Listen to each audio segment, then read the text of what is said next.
Hello, dog. Didn't expect my dog to start walking in a frame, but whatever. Um, so I just got done watching Milo Yiannopoulos on Bill Maher. I was very happy to hear that Milo was going to be on Bill Maher. He was the lead guest on Bill Maher. If you didn't see it, um, and he was top form. He was in top form. He did great. Um, his makeup job was a little rough, though. I gotta admit, he did kind of look like Bruno. But that aside, he did a great job. He was funny. He was articulate. He didn't let Bill speak over him. As a matter of fact, he did more speaking over Bill than I think Bill was really comfortable with. It's funny though. My impression is that even though Bill Maher doesn't really know Milo too much, any research he's done up until this point probably turned him into something of a fan. He's I think the two, if they actually had a sit down, like Larry King style or Dave Rubin style, would probably realize that they agree on more things than they disagree. Um, but it helps that they both. It's a pet issue, free speech being a pet issue for both of them.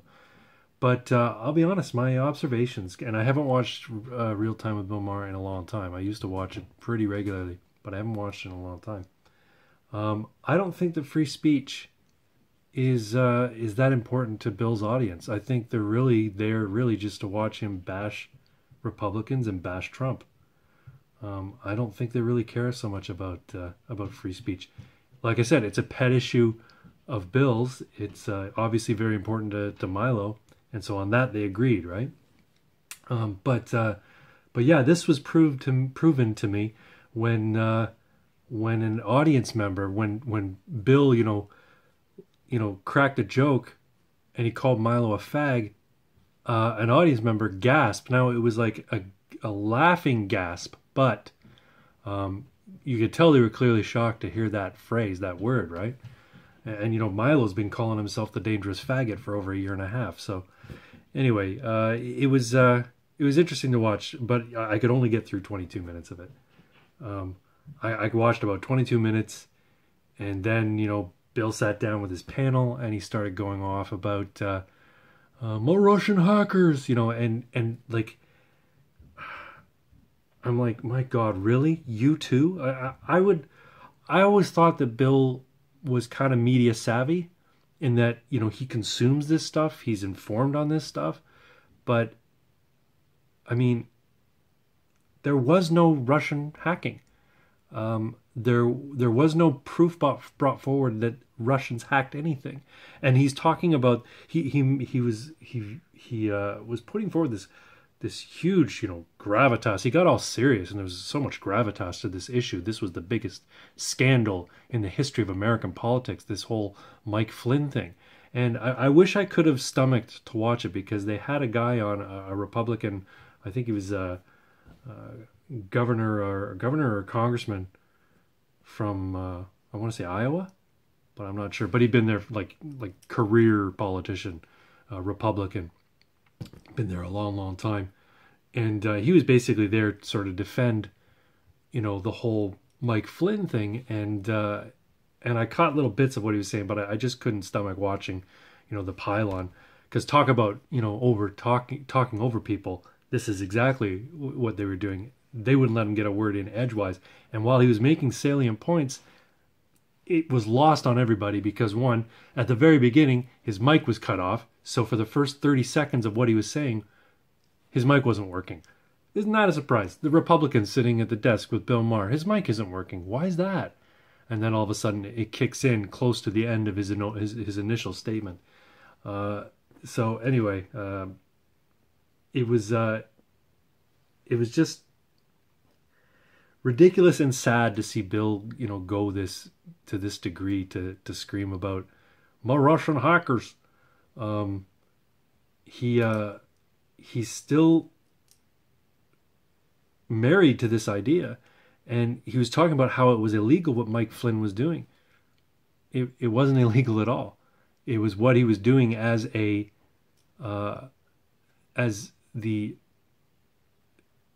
transition, part of the transition from the Obama administration to the Trump administration, and it wasn't illegal what he was doing in terms of contacting the Russian ambassador.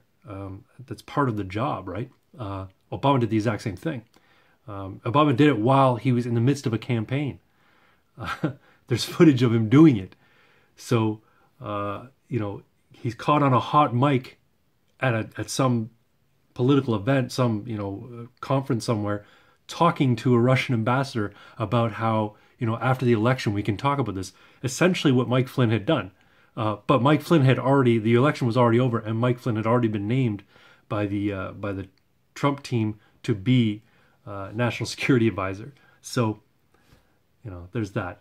Anyway, this whole idea that, Bill goes off on this stuff like, it's the worst crime ever. And the media is doing this too. Everybody in the media is saying this is the worst scandal ever.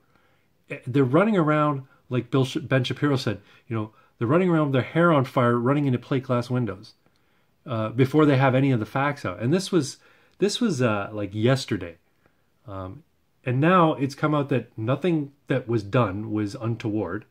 The only reason Trump asked the guy to resign was because he had withheld information from the VP. He had withheld the information about the discussion with the VP, certain details of the information. And I guess that was, enough for Trump to go, look, you're being coy, you're being, duplicitous, or you're being sneaky.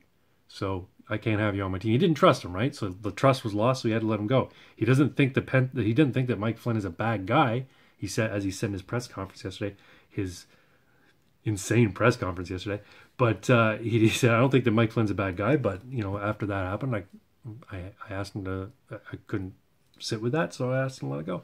And I mean, I don't know what was discussed, but I don't think there was anything more incredible or terrible or sinister about what Mike Flynn said to that Russian ambassador. And I certainly don't think there was anything, anything tumultuous about the resignation. But again, it's funny, and this leads back to Bill Maher. Bill Maher, admonishes the press for, falling for these distractions. He falls for the exact same distractions, and he's even worse because he's putting forward this narrative that this is Armageddon at this point, right? So, and him and everybody on the left are just they're batshit crazy. And I've said this before, the left have now sort of fallen into the role of being the people who are completely out of touch with reality. And for a while, it was, the conservatives back when Obama was in power, and they were, talking about FEMA camps, and they're gonna lock us all up, and everyone's gonna be locked in FEMA camps, and he's gonna be a tyrant and the whole bit. That was the conservatives, that was the Tea Party movement, 6 years ago, 5 years ago. Now it's everybody who has a platform to speak on the left is talking like a complete fucking lunatic. And the problem is that they have a voice, right? They're not some Tea Partier in Ohio. They're people who have platforms on, cable television or, on online or, on, cable news like MSNBC or what have you. Anyway, it was incredible to watch a guy who I really used to like. And it wasn't that I liked him because he was bashing Republicans. I liked him because I thought he was funny. And I liked him because his take on religion, was in line with my own. But now, he's completely gone off the rails with regards to this Trump thing. And I'm wondering, I was trying to think, was Bill Maher on The Apprentice and Lost or something? Is that why he's got such a hate on for Trump? Because when it comes to the whole, Muslim thing, the whole Islamic terrorism thing, him and Trump are right on board with one another. So I don't understand why he has such a hatred for the guy. His new rules at the end, I caught a little bit of that too. His new rules at the end were just, it was just the most venomous and nasty diatribe against Trump, and not only his intelligence, but his motivation, his motives, right? Why he's doing what he's doing. He basically painting Trump as just this sick egomaniac. And I'm watching it and I have to laugh because I'm like, Bill, you are the biggest egomaniac on HBO. You are insanely fragile ego, insanely impatient with people who disagree with you, and it's funny. It's not that he won't listen to people who disagree with him, but his reaction, his response to people who disagree with him is it's like a tantrum. Anytime you see him on his show and somebody says something that he doesn't disagree with or doesn't agree with, he slams his hands on the table, or he slams his hands on the arms of his chair, and like goes off like Cenk Uygur. It's funny to watch that for Bill Maher to call Trump an egomaniac. It's laughable for Bill Maher to call Trump an egomaniac.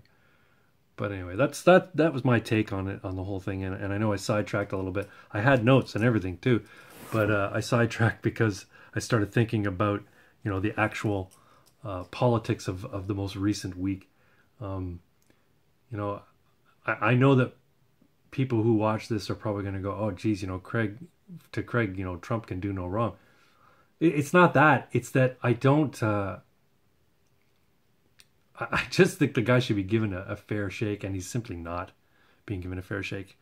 I'd like to do another video on the press conference, but I mean, I think that's been done to death. But quickly about it, people are saying it was like a disaster. It was a train wreck. People on the left are saying it's a train wreck and it was a disaster. People on the right are saying it was hilarious. And I think it comes from a lot of people who support Trump are aware that he is narcissistic, are aware that he's this egomaniac, and are aware that he's unpolished and he's not articulate, and they don't care. They don't care because they never expect their president to be a deity, right? The Democrats, on the other hand, viewed Obama as this deific character. He was polished, he was articulate, he was charismatic, and he just came off as a decent person above it all, right? And I'll admit, the guy had charisma, and the guy was articulate, except when he didn't have a teleprompter. But that's no reason to deify the man. And I don't think Republicans have a tendency to do that. Maybe they do. Some people say, they sort of deified Reagan. But again, and you could say the same thing about some people's attitudes towards Trump, but it's not a form of worship. It's a form of kind of like he's like our coach, right? He's like a football coach, and he's like Don Cherry for hockey fans. He's like Don Cherry. He's a loudmouth, boorish shit talker. He's a little more thin-skinned than Don Cherry, but that's essentially what they see in him, and they have an appreciation for him and are happy that a guy like that is in the White House. For the Democrats, who are elitist, for people on the left who only think of things in they want their leaders to be the perfect example of who they envision as being a beneficent head of state. Someone like Trump, someone like Reagan, someone like Bush Jr. Is the absolute worst because he's human and he's unapologetically human. And quite frankly, for me, and I've said this before, the press conference, the way Trump deals with the media, for me, it is such a welcome sound to hear him talk like that, because I've been screaming about free speech and people should be free to say what they want without having their lives ruined or without being attacked. since I was in college, and that's a lifetime ago. Um, and in Trump, that's what people see, right? They see a guy who doesn't care how it might hurt him politically, because clearly he's proven that speaking your mind is better than being political. He won the presidency by doing it. So anyway, this is a meandering one again, but at least I'm not driving, and at least I don't have a lot of ahs in it. Anyway, that's the video, and I'm gonna upload it, and I hope you guys like the new format. I don't know if you do or not, but I'm not going to be driving in my videos anymore. This may not be the location I shoot. I'm just trying to find a spot to do it. So this may or may not be the final location of where I shoot my videos. Thanks very much, and talk to you later.